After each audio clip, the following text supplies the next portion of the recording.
Panginoon Jesus. Even sa mga kaupunatan nila na wala pa makapag-surrender kay Jesus Christ.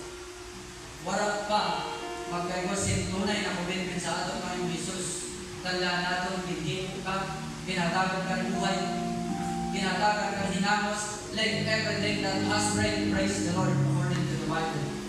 Pinatagan kita sa salvation. And now, you must accept Jesus Christ. According to Jesus Christ, I am the way, the truth, and the life. At ang sabi ba niya, I am the light of the world. He who follows me shall not walk in darkness, but have the light of life. Tukunakan na natin mga ulog at mag-pray kita para sa pagbatag sa ating Panginoon Jesus.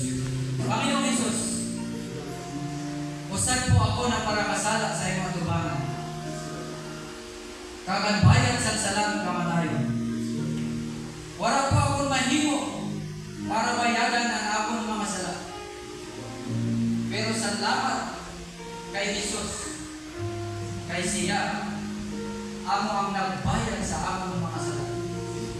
Kag namatay sa cross sa Kalbaryo.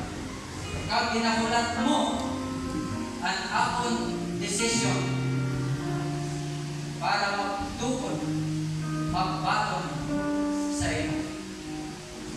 Now, sa libo na oras, pinabuksan ko ang akong puso, kag pinagbaton ko ikaw bilang akong Ginoo, kag tagapagligtas sa akong buhay.